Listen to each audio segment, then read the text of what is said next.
So last week we looked at the fruit of love. As we continue to look through the fruit of the Spirit, we've had a bit of an introduction video, and then last week we looked at the fruit of love, and then on a Sunday morning the children were looking at the fruit of love as we look to grow these things in our lives, the fruit of the Spirit. Now the fruit of love was compared to a strawberry, but today, this week, we look at the fruit of joy, growing joy in our lives. Do you have much joy in your life today? Some people are very joyful, aren't they? We want to have more joy in our lives. But firstly, you might ask the question, what is joy? What does joy actually mean to us? What does it mean to have joy? At Christmas we sing that carol, Joy to the World. The Lord has come, celebrating the greatest joy of all, Jesus coming into this world. But this week we're going to think, what does it actually mean to grow that fruit of joy?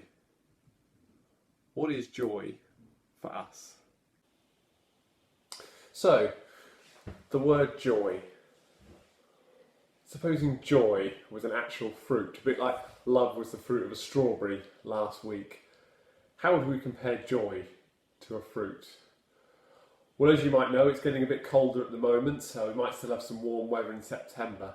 But perhaps if you could think back to the summer, when it was really hot and sunny on a really warm day.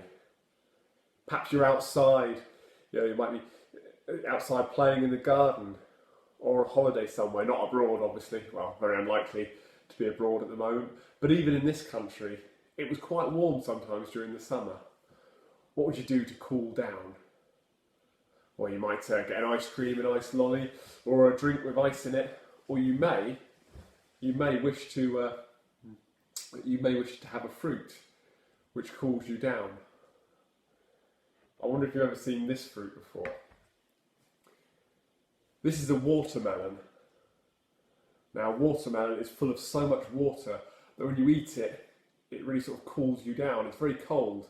If you were to touch one of these, you'd see how cold it is. A watermelon, how cold it is, and how much water there is in it, that it's almost like drinking water, but it's very cold. And imagine that feeling on a hot day when you eat the watermelon, and the joy, the relief that you feel, having been so warm, and to have the watermelon there as well to eat. I have to say, I'm not a massive fan of watermelons. Emma is, so she'll probably polish this off at a later stage. But this word joy, this next part of the fruit of the Spirit, what does it really mean? I had a suggestion about what joy might have meant, what a short-term joy might have been for me. But I wonder what some people in the church think of when they hear the word joy. What does the word joy mean to some people?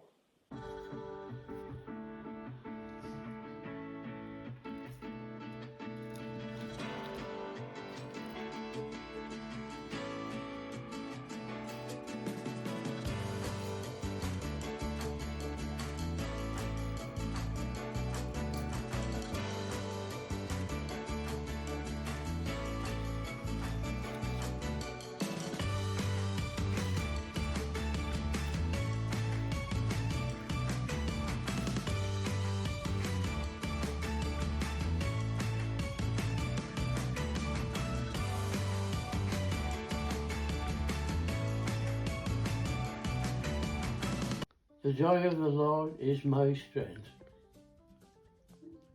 As soon as Chris said joy to me, I thought of straight away of the song that we used to sing in Sunday school. J-O-Y, J-O-Y, surely that must mean Jesus first, yourself last, others in between.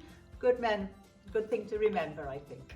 Chris asked me what did I think joy meant, and straight away I couldn't help but think of the joy that Gabriella has given to us as a family. Her little face lights up our house in the morning when she comes, and I just thank the Lord for all the joy she's brought. Chris asked me what joy means to me. Joy means that I'm saved by God and by his loving grace. Fruit of the Spirit is joy. Now joy for me is Wales beating England at rugby. Hey! Go on Wales!